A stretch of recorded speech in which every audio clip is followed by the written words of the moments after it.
क्या आप जानते हैं, एक बार एक महान आर्य को अपनी जान बचाने के लिए पूरे ब्रह्मांड में भागना पड़ा था और उनकी जान बच सकती थी सिर्फ एक राजा की माफी से।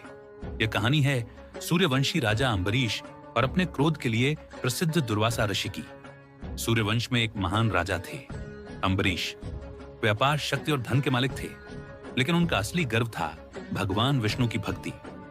राजा अम्बरीश हर एकादशी को कठोर व्रत रखते थे और पूरी श्रद्धा से भगवान की पूजा करते थे।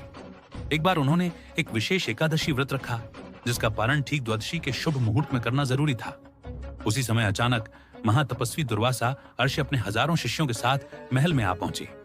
राजा अम्बरीश ने उनका आदर पूर्वक स्वागत किया और कहा, ऋषिवर, पहले आप भोजन करें, फिर मैं अपना व्रत खोलूंगा। दुर्वासा ऋषि बोले, ठीक है, हम पहले नदी में स्नान करके आते हैं। लेकिन समस्या यह थी कि व्रत खोलने का समय तेजी से समाप्त हो रहा था। राजा धर्म संकट में पड़ गए। अगर वे व्रत नहीं खोलते तो व्रत भंग हो जाता, और अगर खोल देते तो आर्षि का अपमान हो जाता। तब ब्राह्मणों की सलाह से राजा ने सिर्फ तुलसी मिला हुआ जल पी लिया, क्योंकि शास्त्रों के अनुसार यह भोजन भी नहीं और व्रत खोलना भी माना जाता है। जब दुर्वासा ऋषि लौटे तो उन्हें बहुत क्रोध आया।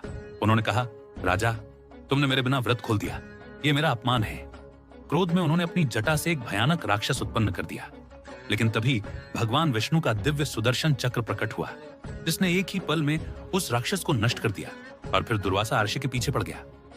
दुर्वासा ऋषि अपनी जान बचाने के लिए ब्रह्मा, शिव और अंत में स्वयं भगवान विष्णु के पास पहुंचे। लेकिन भगवान विष्णु ने कहा, मैं अपने भक्त के अधीन हूं, तुम्हें क्षमा चाहिए तो राजा अम्बरीश से मांगो। आखिरकार दुर्वासा अर्षि राजा अम्बरीश के पास लौटे और उनके चरणों में गिर पड़े।